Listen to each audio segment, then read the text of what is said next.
ओम नमः ओम नमः ओम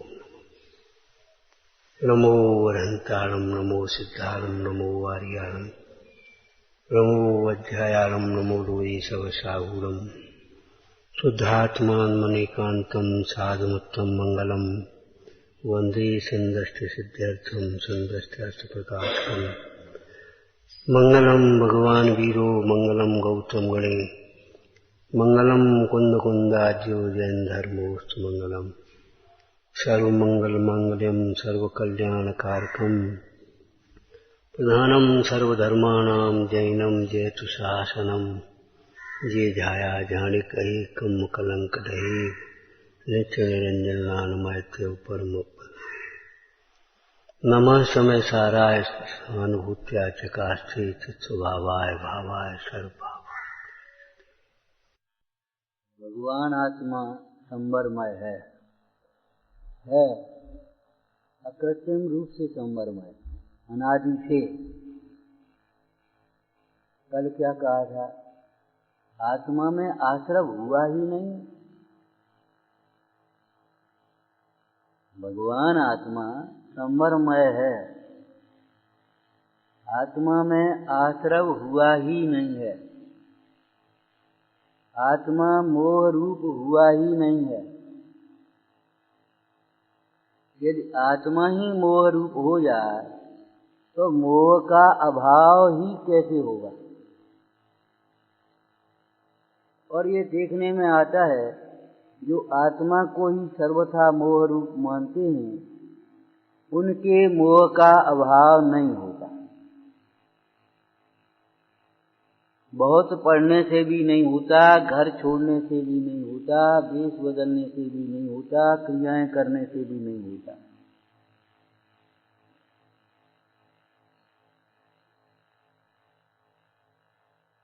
भगवान आत्मा अनंत शक्ति संपन्न अनेकांतात्मक तत्व है, महातत्व है।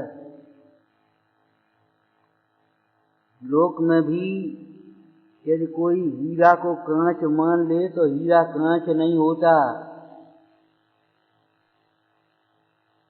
मिश्री को नमक मान ले तो मिश्री नमक नहीं होती। ताकि बुध में भूल मूल्य मन को न घटत है।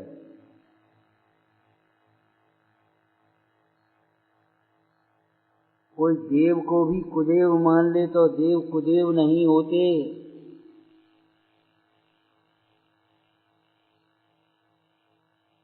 मानते हैं देव को कुदेव।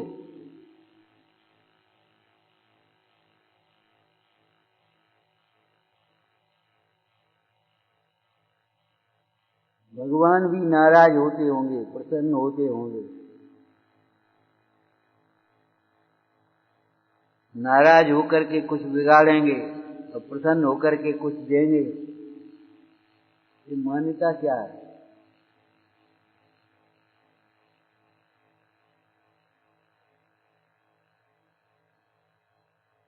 वस्तु का स्वरूप अकृत्रिम है, न किसी ने किया है, न कोई बदल सकता है, न उसका कोई नाश संभव है।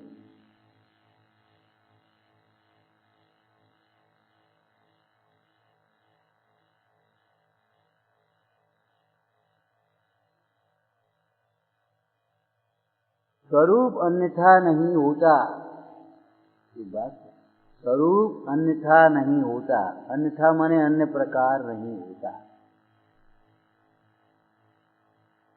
अन्य प्रकार से जाना जाता है, अन्य प्रकार से ये अज्ञान है। अन्य प्रकार से माना जाता है, यह मिथ्यात्व है। और अन्य प्रकार से जान करके मान करके जो विपरीत आचरण किया जाता है, जो विपरीत सोचा जाता है, क्या करें? देखो भाई, तत्व अभ्यास नहीं करोगे, स्वरूप को नहीं समझोगे तो फिर टेंशन होगा।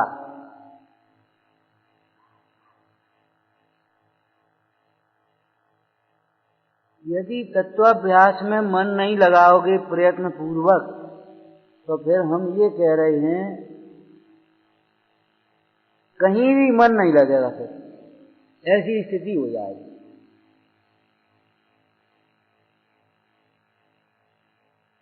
आज तुम कहोगे क्या करें, स्वाध्याय में मन नहीं लगता, खाने पीने में, बातचीत करने में, घूमने फिरने में मन लगता है। कल ये स्थिति होगी कि उन विषयों में भी मन नहीं लगेगा।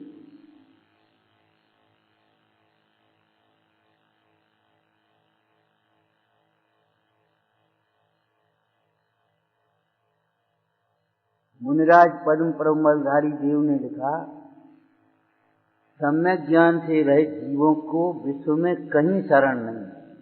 शरण कहो, अवलंबन कहो, सहारा कहो,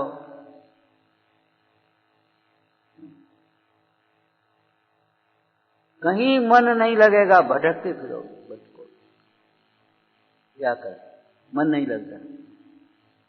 भैया मन लगने लायक तो एक शुद्धात्मा है, और शुद्धात्मा में उपयोग जब तक नहीं लगे, तो पंडित टोटरमल जी ने कहा, शुद्धात्मा के ध्यान में जब न लगे तब अध्ययन के अलावा अन्यत्र उपयोग लगाने लायक नहीं।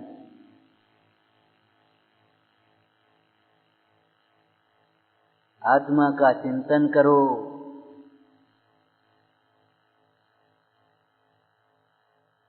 आत्मा का चिंतन करो, आत्मा की चर्चा करो, आत्मा सुनो, आत्मा सुनाओ। शुद्धात्मा एकत्रित भक्त आत्मा ही कुंद स्वामी की प्रतिज्ञा के अनुसार बोलना देखने लायक है और दिखाने लायक।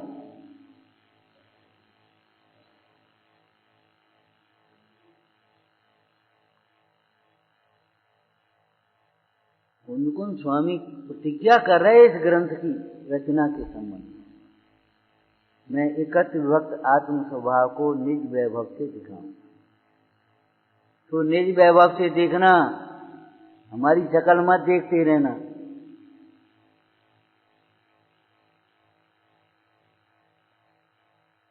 मैं निज वैभव से दिखाऊंगा, व्यवहार न्याय का कथन है। निज वैभव से देखा जाता है, दिखाया थोड़ी जाता है। लेकिन जो देखते हैं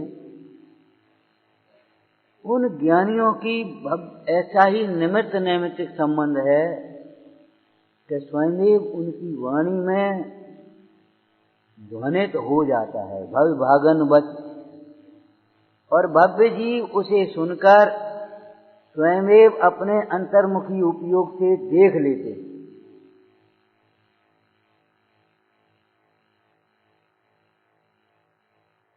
समझे तो समझाया जाए।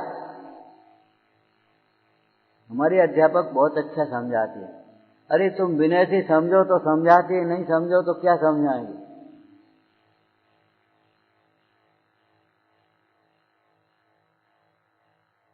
एकत्रित भक्त आत्मा निज वैभव से दिखाऊंगा, यहां थोड़ा संकेत भी हो गया कि निज वैभव से देखना। एक वाक्य आपको याद है, निज का वैभव निज के लिए और पुण्य का वैभव पुण्य के लिए।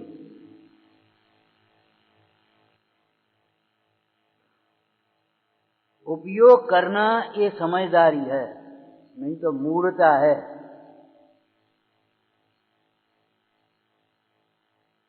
कितनी बार हम ये बातें कहते हैं, भैया ये जिन मंदिर धर्मायतन बनाओ, बनाने का निषेध नहीं, बनाओ, अभिमान से नहीं, दूसरों के लिए नहीं,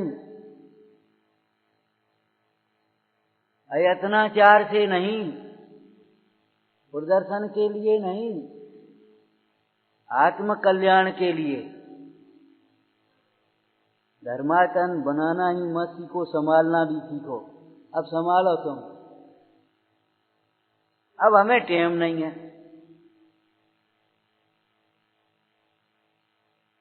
किसके लिए बना रहे, क्या कर रहे? और धर्मायतनों को ही मत संभालते रहो। व्यवस्थापकों की बड़ी मजबूरी है और बड़ा उपकार है जो आपको बनी बनाई व्यवस्था में बैठने का अवसर मिल गया। बना के बैठ पाओगे, तुम्हारी ताकत है, हम पूछ रहे हैं। इतनी बड़ी व्यवस्था बना करके तुम बैठ जाओ, बोलो, लेकिन अगर बैठ करके फिर उपयोग ना कर पाओ तो अब तुमसे अभागा कोई नहीं। धर्मायतनों को संभालना प्रत्येक श्रावक का कर्तव्य है। धर्मायतन संभाले जाते हैं तो अपने परिणाम संभलते हैं, और धर्मायतनों की उपेक्षा करोगे तो आप अपने परिणाम कभी नहीं संभाल पाए। और धर्मायतन का अर्थ जो आपने समझ रखा है बहुत अधूरा है। धर्मायतन माने मंदिर, धर्मशाला, तीर्थ, आश्रम, ये धर्मायतन तो हैं, ठीक है, इनको भी धर्मायतन ही कहेंगे, लेकिन धर्मायतन है धर्मात्मा। देव, शास्त्र, गुरु और उनके सेवकों को धर्मायतन कहते हैं। अनायतन किसे कहते हैं बताओ? जब वे अनायतन हैं तो धर्मायतन क्या होगा? आयतन कहते हैं, द्रव्य संग्रह में टीका में लिखा है, आयतन माने स्थान, घर, आवास। धर्म कहाँ रहता है? धर्म धर्मी में रहता है। जहाँ धर्मात्मा होते हैं वहाँ जंगल में मंगल होता है, और जहाँ धर्मात्मा न रहे वहाँ मंगल, वो क्या, महल भी जंगल हो जाते हैं। आज अपन यहाँ बैठे हैं, इतने तो ये अच्छा लग रहा है, और सूना पड़ा रहे एक आध साल तो कैसा लगेगा?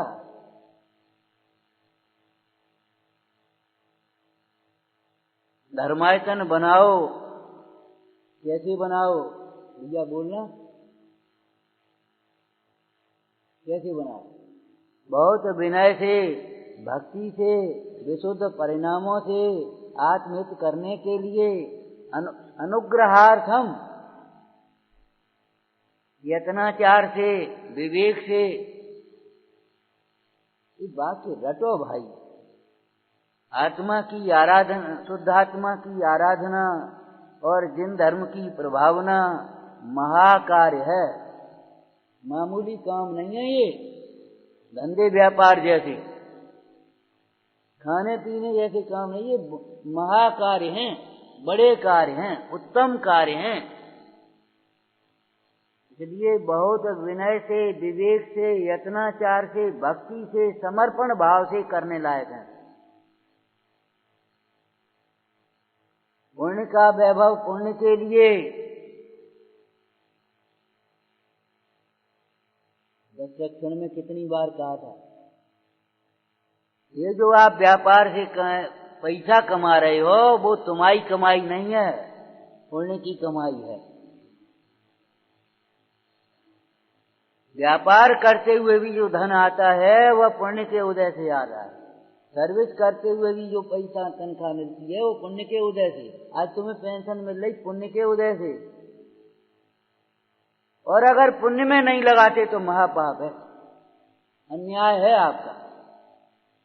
बराबर तो है, बराबर तो कितनी प्रतिज्ञा करके गए बोलो?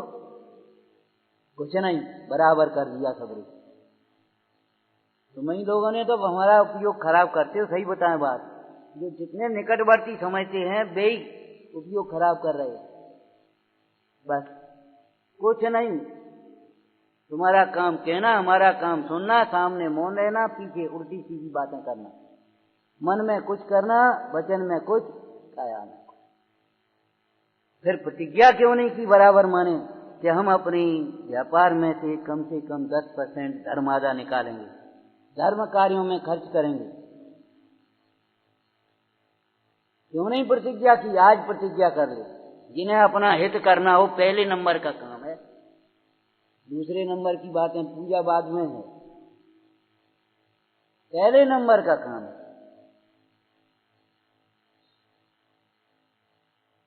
नहीं, बराबर माने, और सबको मानना चाहिए। तुम चले जाओ, तुम आ जाओ, तुम कर, दूसरों को ही समझाते रहोगे जिंदगी भर, अपना कितना लगाया। और हम क्या करें? बस इन जैसे पे हो, तीनों पैसे ले लियो, लेकिन अपना नहीं लग जाए। अरे रे प्रभु, महान कथा से धर्मायतन नहीं बनाए जाते।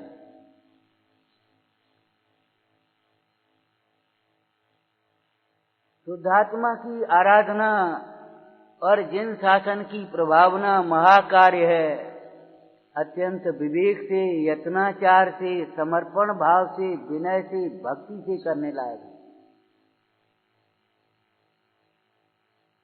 ये शरीर की क्रिया नहीं है, बोलना हो, चाहे खाना हो, चाहे उठना हो, चाहे बैठना हो, शरीर की क्रिया नहीं है, शरीर की ही क्रिया है, लेकिन योग और उपयोग निमित्त है। जैसा तुम्हारा उपयोग होगा वैसी तुम्हारी चाल होगी, वैसी तुम्हारी मुद्रा होगी। अगर अंतरंग में विनय होगी तो विनय के शब्द निकलेंगे, नहीं तो मायाचार होगा तो गूंगे रहोगे, अभिमान होगा तो अभिमान की भाषा निकलेगी, लोभ होगा तो दीनता की भाषा निकलेगी, स्वार्थ होगा तो स्वार्थ की भाषा निकलेगी। शरीर की क्रिया में और ये बाहर के जितने भी कार्य हैं उनमें योग और उपयोग निमित्त है। 100 नंबर की गाथा में लिखा है, जब संग्रह के कर्ता अधिकार में 3 नय लिए, मुकेश जी बोलना, 3 नय। शुद्ध नय से अपने शुद्ध भाव का करता है, मतलब जब आत्मा अपने शुद्धात्म स्वरूप के सन्मुख होता है तब स्वयं शुद्ध ज्ञान रूप, शुद्ध दर्शन रूप, शुद्ध चारित्र रूप, शुद्ध प्रभुता रूप, आनंद रूप प्रकट प्रवर्तता है। यह परिणमत करता है। अशुद्ध नय से अशुद्ध भाव का करता है, रागादिक भाव का करता है। अशुद्ध नय से अशुद्ध भावों का करता है और व्यवहार नय से कर्म नो कर्म का करता है। उग्गल कम्मादीनम कर्ता व्यवहार दो, गाथा है कि नहीं भाई? इनके कर्ता भी तुम हो,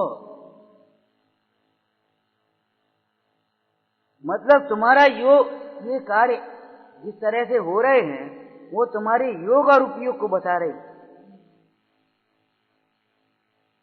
ये तुम्हारी चाल तुम्हारे अभिमान को बता रही है, ये तुम्हारी भाषा तुम्हारे अभिमान को बता रही है, ये तुम्हारी मुद्रा तुम्हारे अभिमान को बता रही है, ये प्रमाद को बता रही है। ठीक है भैया, क्या करना, निमित्त नहीं। ये जैसे वीतरागी जिन मुद्रा अंतरंग की वीतरागता को बता रही है। अताम्रम यच्चक्षु कमल युगलम स्पंद रहितम जनान कोपापायम प्रकटयति वाभ्यंतरमपि। कमाने के स्थान है आपके, व्यापार संस्थान, नौकरी वोकरी जो कुछ भी है, ये लगाने के स्थान धर्म आएगा, कहाँ लगाओ?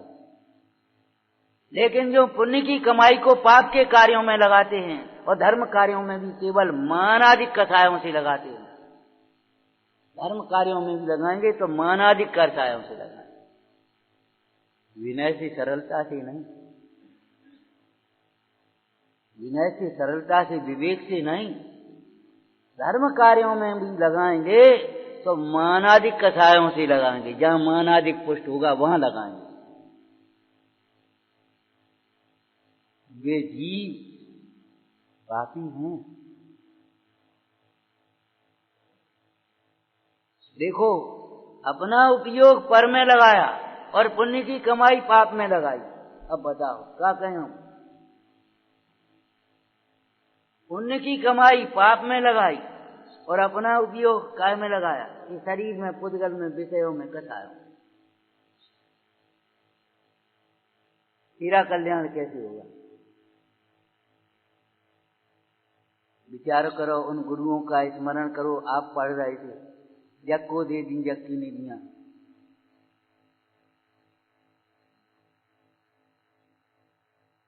जग को दे दी जग की निधियां, उनकी निधि उनको दी, तो अपना उपयोग तो अपने। हमारे चरणान योग में क्रिया है, आज तो नाम ही नहीं पता होगा, बोरिंग के जमाने में किसको पता है? बेलछानी, बिल छानी का मतलब ये नहीं होता है पानी छान करके चाहे कहीं उसको फैला दिया जाए या चाहे कहीं डाल दिया जाए। बिल छानी का तो इतना नियम होता है कि जिस घाट से पानी भरा है उसी घाट पर बिल छानी होना चाहिए, दूसरे घाट पर भी नहीं। जिस कुएं की है उसी कुएं में और जिस घाट की है उसी घाट में। चरणान योग भी ये कह रहा है, तभी उन जल के जीवों का जीवन संभव है। क्यों भाई, विपरीत वातावरण में रह जाओ, पहुंचा दिया जाए तो तुम्हें तकलीफ होगी कि नहीं? तुम्हें विपरीत वातावरण में पहुंचा दिया जाए तकलीफ होगी कि नहीं? तो जब उनको विपरीत वातावरण में पहुंचाएंगे तो क्या होगा? तो हमने विचार किया, हमने कहा बिलछानी की क्रिया तब होगी जब जल जहां से लाया गया वहीं से उसकी बिलछानी की जाए। ऐसे जिस आत्मा का उपयोग है उसी आत्मा में लगाया जाए, तब तुमने ये समझो कुछ मूल गुण का पालन किया। ये सपने मत देखते रहो मोह की नींद में, इतने हो गए, ऐसा हो गया, इतने चले गए, ये बन गया, ये हो गया। सपने मत देखते रहो, कुछ नहीं हुआ। ये सब हैं पुद्गल के खेल, इनमें नहीं मारूंगी। देखो भाई, सुनने लायक है वह सुनना चाहिए, समझने लायक है वह समझना चाहिए, और करने लायक है वह तो करना चाहिए। क्यों? अनुशासन की बातें की जाती हैं, अनुशासन का तो पालन किया जाता है, तो ये सब आवश्यक करने लायक हैं। और चुप रहोगे तो तुम्हारा भला नहीं होगा, स्पष्ट बात है, सीधी बात है। बात तो ठीक है तो मानने लायक है ना। आपको अपनी कमाई का या आपको पुण्य के उदय की जो भी सामग्री मिलती है उसका एक हिस्सा धर्म कार्यों में खर्च करना ही चाहिए, नहीं तो आप व्यवहार सावक भी नहीं हैं। कोई मांगे चाहे नहीं मांगे। हमारे यहाँ एक बाई रहती थी, शांत हो गई, बोले मंदिरों में खेती नहीं होते।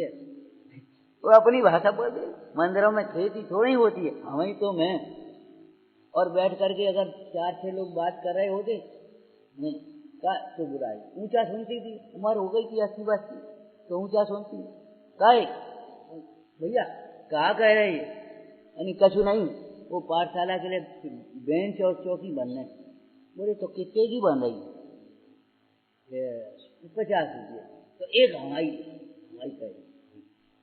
माला बना बना करके पैसा जोड़ती थी, पैसा जोड़ती माने इकट्ठा नहीं करती है।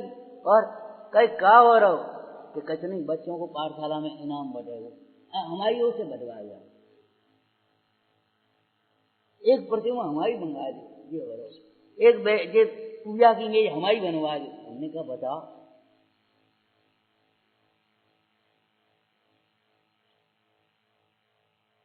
एहसान थोड़ा ही है दान करना, एहसान नहीं। और ये दूसरों के लिए नहीं है। हमने कितनी बार कहा उदासीन आश्रम बनाना, पहले उदासीनता चाहिए। अभी भैया कह रहे थे, कौन थे, आप चले आए, सबके चेहरे उदास हो गए। हमने कहा उदास हो तो जाए, उदास चेहरा तो ये है।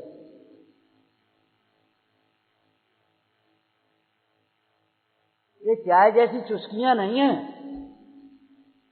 बस सुन लिया, सुप्रवचन हो गया और बस अपने अपने गाते रहे, बजाते रहे, दिन भर अपने काम में लगे रहे। ये चाय जैसी चुस्कियां नहीं है, ये निर्ग्रंथों का उपदेश है।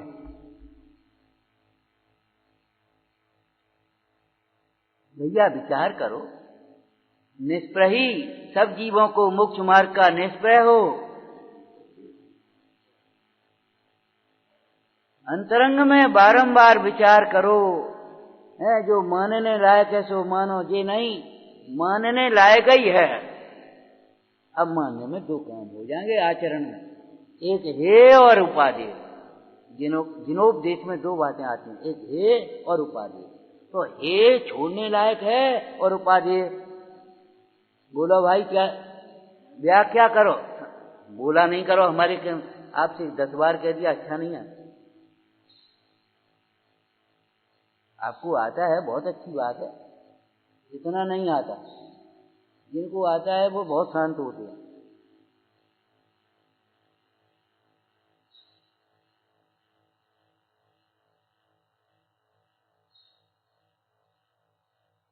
समोसरण है, धर्म सभा है, ये भीड़ नहीं है। सभा में भीड़ में एक अंतर होता है। भीड़ अनुशासन रहित होती है और सभा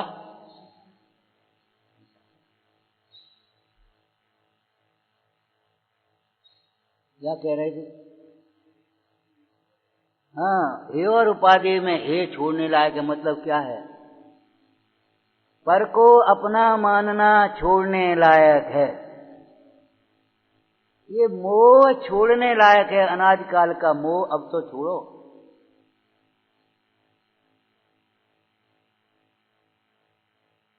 मोह, तीव्र मोही जीवों की जिंदगी ये समझो 2/3 जिंदगी बनाने में और जुटाने में लगी जाती है और तीसरी समेटने में लगी जाती है। अपना उपयोग संभालने के लिए फुर्सत ही नहीं। ये बनाया और थे यहाँ नहीं बनी तो फिर वहां बनाने लगे, वहां नहीं बनी तो फिर वहां बनाने लगे। जिंदगी बनाने में चली जाएगी, उपयोग भी नहीं कर पाओगे। एक फैक्ट्री वहां लगा ली, वहां संभल नहीं पाई तो दूसरी लगा ली, दूसरी नहीं तो वहां लगा ली। जिंदगी जाई में चली जाएगी, आराम से बैठ भी नहीं पाओगे। धर्म ध्यान करने की बातें तो बहुत ही है।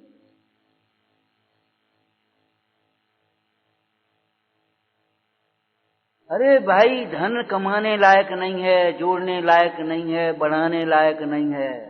धर्म कमाने लायक है, धर्म जोड़ने लायक है, धर्म बढ़ाने लायक है। और सफलता इसी में देखना हमारी धर्म परिणति कितनी बढ़ गई। ये मोह छोड़ो, छोड़ने लायक है माने क्या है? मोह छोड़ने लायक है, क्रोध छोड़ने लायक है,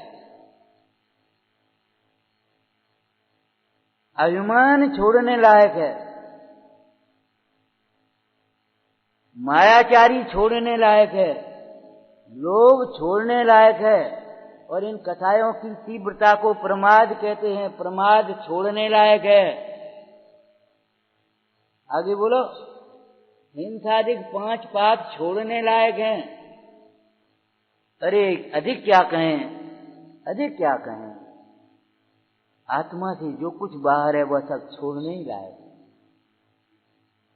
जो अपना नहीं है उसे हमने अपना माना है, वो अपना मानना छोड़ने लायक है।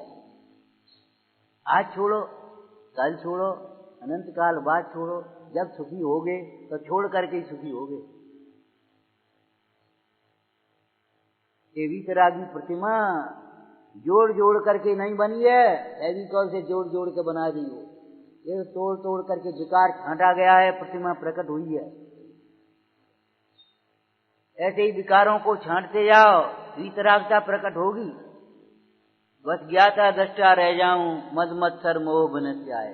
एक बात कही थी, कसाय मोह छोड़ोगे, कसाय छोड़ोगे तो सच कहते कहीं भगने की जरूरत नहीं है, कहीं भटकने की जरूरत नहीं, यहीं सुखी हो जाओगे। जहां हो वहीं सुखी हो जाओगे। और अगर ये कसाय नहीं छोड़ोगे तो 3 लोग 3 का में कहीं सुखी नहीं होगे। मिथ्यात्व को छोड़े बिना, कसायों को छोड़े बिना, पहला नंबर बोलो, कोई सुखी नहीं होता। चक्रवर्ती भी सुखी नहीं होगा, स्वर्ग का देव भी सुखी नहीं होगा मिथ्यात्व को छोड़े बिना। कसायों को छोड़े बिना कोई सुखी नहीं होता, कहीं सुखी नहीं होता। और तीसरा नंबर, कभी सुखी नहीं होता। और चौथा नंबर, पैनिज आत्म ज्ञान बिना सुख, इतना भी सुख नहीं होगा। ये छोड़ने लायक, ये लोभ छोड़ने लायक है, जो हमें धर्म लाभ से वंचित करता है। यहां लेट क्यों आए बताओ आप? कोई काम तो था नहीं, चलो चल रहे, ये अभिमान छोड़ने लायक है। पहले शुरू हो जाए तब हम चलें।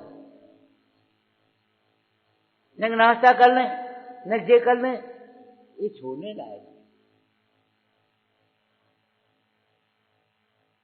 ये श्रावक की चर्या नहीं है। ब्रह्म मुहूर्त में उठे, अपने स्वरूप का चिंतन करे, जिसको सामायिक की अभ्यास कह दें, हम तत्व चिंतन कह दें, तत्व अभ्यास कह दें। नहा धो करके, क्यों बाद में नहाना धोना क्यों कहा? अंधेरे में ही नहीं नहाया धोया जाएगा। श्रावक की कोई क्रिया अंधेरे में नहीं होगी। अंधेरे में तो उजाला, ज्ञान के उजाले में अपना आत्मा देखा जाएगा, तत्व चिंतन होगा अंधेरे में। जब तक अंधेरा रहे खूब तत्व का चिंतन करो, दिन में पढ़ो, रात में ध्यान करो। सच कहते, कृत्रिम साधनों की जरूरत नहीं है, ये अकृत्रिम धर्म है।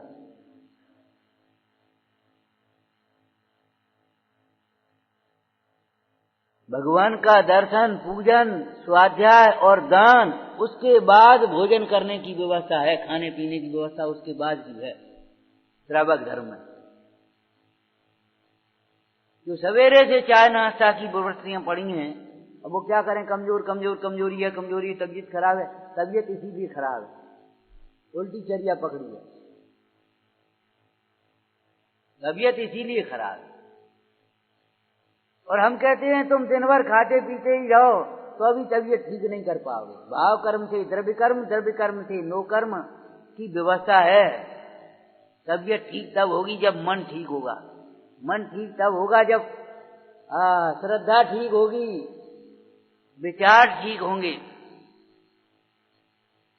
जिसके मन में बुरे विचार नहीं आते, उसके बुरे दिन कभी नहीं आते। और जिसके मन में बुरे विचार चलते रहते हैं, तो बुरे दिन हमारे आशीर्वाद से कुछ नहीं होगा।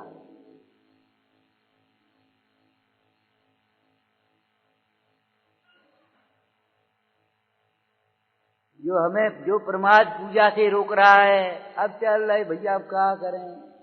जरा शरीर का मोह, पूजा, खाना पीना, अखबार, धंधे, बताओ छोड़ने लायक है। जो स्वाध्याय से दूर करे वो सब छोड़ने लायक है। हम कहते हैं कौन वो इंग्लिश, जब अंग्रेज गवर्नमेंट थी उस समय किसी के लिए विदेश जाने का लोग बहुत बड़ी बात मानते कि विदेश जाए, तो उसे कौन था ध्यान नहीं हमें, तो उसे कहा तुमको विदेश जाना है, लंदन पहुंचना है, तुम्हारी प्रतिभा अच्छी है और तुम वहां जाओ। वहां से आकर के कहा विदेश जा रहे हैं, ये सूचना नहीं, गुरुजनों के पास सूचना देने नहीं जाया जाता, आज्ञा मांगने जाया जाता है। और आज्ञा का मतलब ये होता है अगर प्रतिकूल है तो उसे रोक देना, अनुकूल है तो करना। सूचना में ये है हम जा रहे हैं, आज्ञा में हम जाना चाहते, हमारी भावना अभी नहीं माने, नहीं, खत्म हो गया। आज्ञा की बात अलग है। भगवान जिनेंद्र देव की आज्ञा है, जितना मिले, एक रोटी भी मिले तो उसमें से एक ग्रास भोजन दान में करना, बिना दान के भोजन नहीं करना चाहिए। नहीं समझ पाओगे, क्योंकि आपने व्यवस्थाएं बना रखी हैं, व्यवस्थाएं बनाई हैं। ये व्यवस्थाएं नहीं हैं, ये मोक्ष मार्ग की नैमित्तिक क्रियाएं हैं। जो संयम दूसरों के बल पर पालना चाहते हैं, थोड़ी बहुत क्रिया भी दूसरों के बल पर, तो भी ऐसे लोगों के बल पर जिन्हें कोई ज्ञान ही नहीं है, होश ही नहीं है, वे कभी संयम नहीं पा पाते। अपने उपयोग जब अपने अंतर्मुख होता है तभी सम्यक होता है। अपने हित की भावना होती है तभी ये सब काम होते हैं, दूसरे काम होते हैं। मेरा हित कैसे होगा? ये काम तो हो ही जाएगा, मेरा हित कैसे होगा जी सोचो। अपने हित के लिए करना, दूसरों के लिए मत करना चाहिए।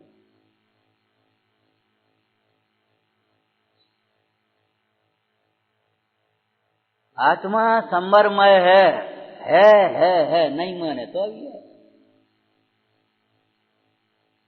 इसीलिए आत्मा के आश्रय से संवर सहज होता है, और आत्मा के आश्रय के बिना, आत्मा को समझे बिना, आत्मा के श्रद्धान के बिना, आत्मा की भावना के बिना संवर चाहने पर भी नहीं होता।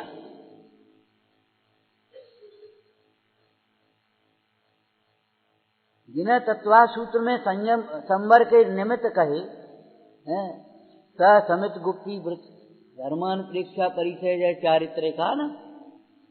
यदि आत्मा के आश्रय से, आत्मा के लक्ष्य से आत्मामय हैं तो वो संवर परमार्थ संवर हैं, और नहीं तो पुण्य बंध के कारण बनेंगे केवल।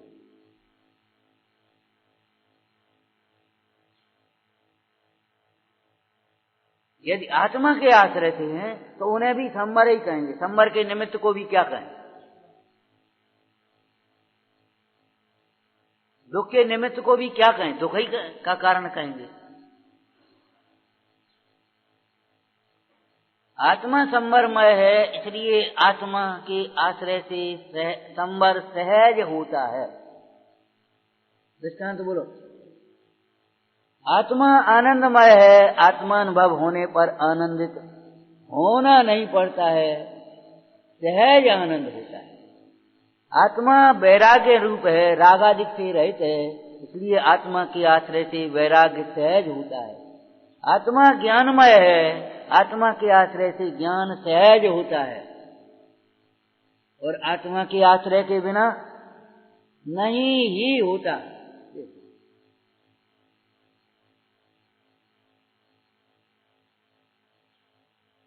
आहा, क्या कह रहे? आत्महित पर दृष्टि हो, मोह सहज ही छूटता है। आत्मा के सन्मुख होने पर तो मोह छूटेगा ही, लेकिन आत्महित की अगर दृष्टि बन जाए तो भी मोह अपने आप मंद होता चला जाएगा। क्यों? इनमें हमारा हित नहीं है, इन्हीं में उलझे रहे हम।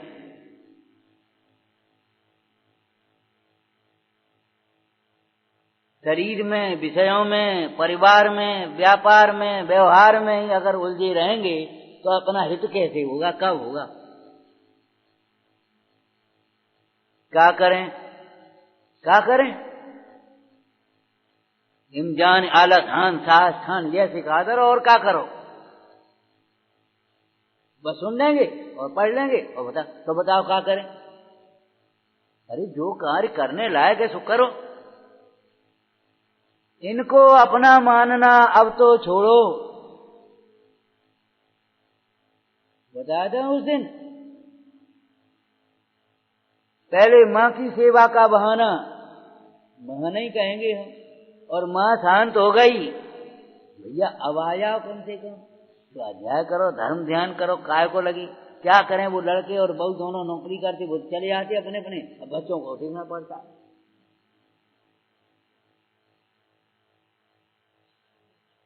विचार करो, अपने को कब देखोगे?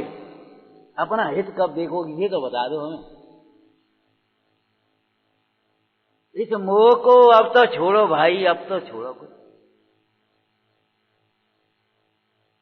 विनोपदेश मोह छोड़ने के लिए है, मोह पर प्रहार करता है। ये हमारा मोह है, लगता ही नहीं है हमें तो मोह इनका लगता है जो गोदी में बच्चा को लें, जो अपने तारों लगाए तो घर बंद कर रहे, दुकान चला रहे, ये है मोही। तो हम थोड़े ही मोही है। अरे रे प्रभु, जो अपने को आत्मा नहीं जानते वे सभी जीव मोही ही है।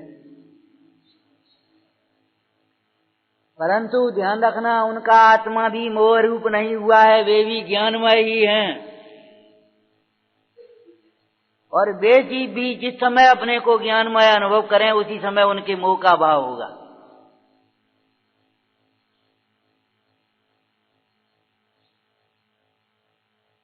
ये अद्भुत शैली है जिनागम की।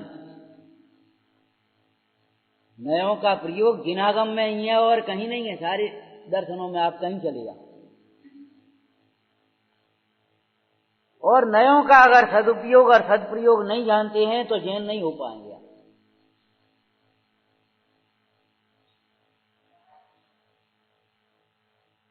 स्वरूप के श्रद्धान का नाम सम्यक तो है, पक्ष के श्रद्धान का नाम सम्यक तो नहीं। सम्यक तो पक्षातिक्रांत होता है, सम्यक ज्ञान पक्षातिक्रांत होता है। ध्यान रखना, स्वरूप के श्रद्धान का नाम सम्यक तो है। स्वरूप को समझो।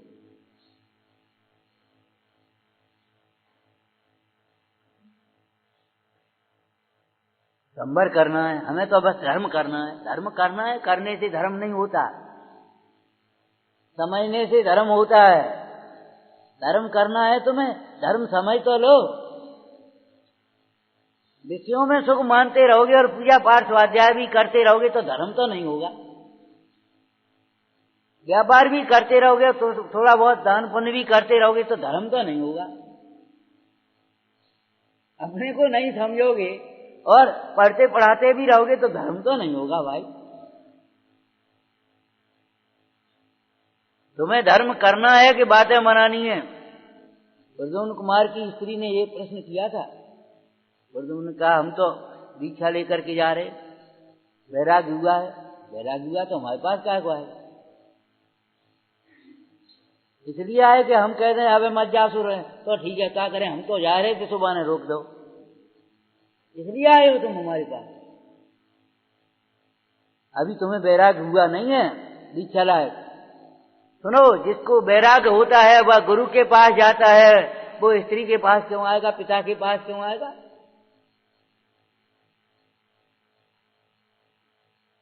वैराग्य हुआ है क्यों भाई, तो गुरु के पास जाओ ना।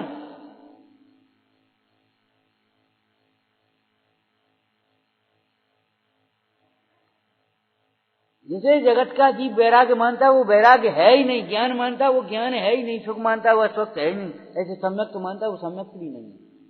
सच्ची बात ये है, कुल परंपरा से सम्यक तो नहीं होता, पक्ष से सम्यक तो नहीं होता, किसी क्रिया से सम्यक तो नहीं होता, सम्यक में अकड़ नहीं होती।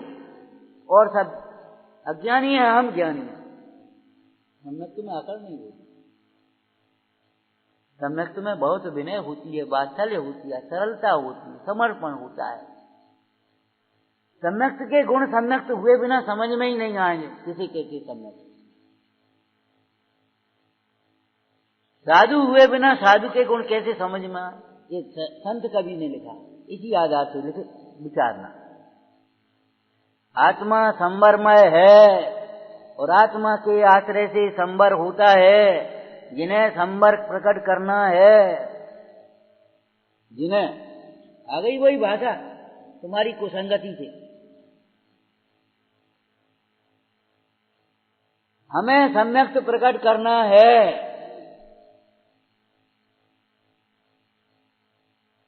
जिन्हें अपना कल्याण करना है, अरे देखो फिर आ गई वही भाषा, यही बोलोगे, हमें तो अपना कल्याण करना है।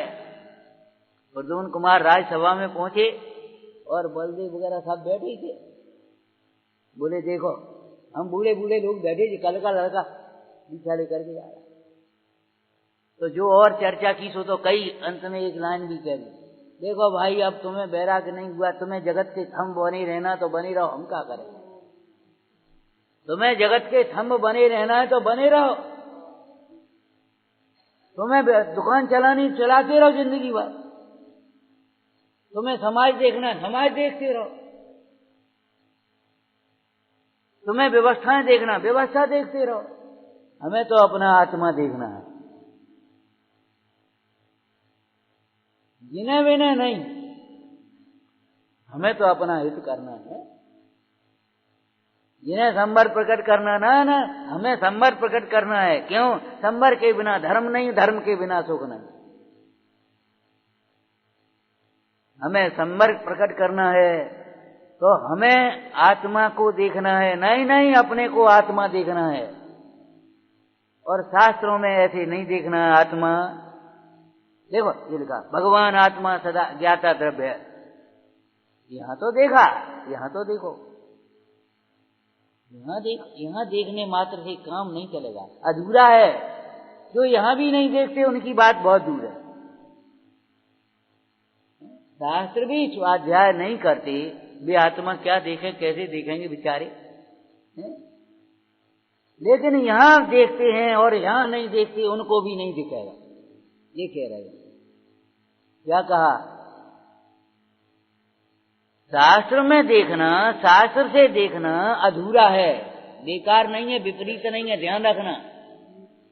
लेकिन सम्यक कब होगा? जब अपने में अपने को आपसे देखा जाए। विचारना संवर का उत्कृष्ट उपाय भेद विज्ञान है। तो संवर का उत्कृष्ट स्वरूप क्या है? इसी अधिकार में है।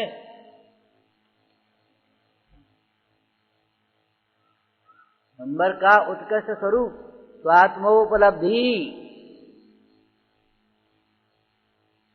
कल सुनाओगे? संपद्यते संवर एष साक्षात् शुद्धात्म तत्वोपलोपलब्धि तद्भेद विज्ञान मति। तद्भेद विज्ञान वह संवर शुद्धात्म तत्व की उपलब्धि से होता है। वह शुद्धात्म तत्व की उपलब्धि भेद विज्ञान से होती है। तद्भेद विज्ञान मति भाव्यम। इसलिए भेद विज्ञान उत्कृष्ट रूप से भाने लायक है। सब काम छोड़ के स्थिर होके बैठो, स्थिर होकर के बैठो, अपने लिए बैठो, कब और के लिए नहीं। अब हम ही नहीं रहे तो को रहे, ये मत सोचो। हम नहीं रहेंगे तो हमारा हित क्या होगा? अब बताओ, तुम मुखिया आदमी और तुम ही नहीं आओगे तो और को आएगा? अरे और को आए जाए, तुम्हारा हित कैसे होगा ये सोचो।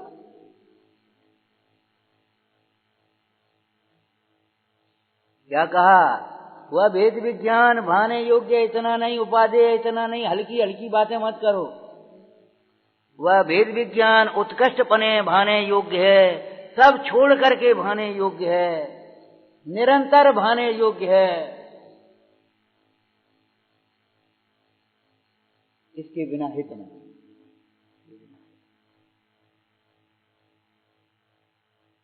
विचारना। हे जिनवाणी भारती तो ही जपो दिन रैन, जो तेरी शरणागत सो पावे सुख चैन। या वाणी के ज्ञान के सूझे लोकालो, ओ वाणी में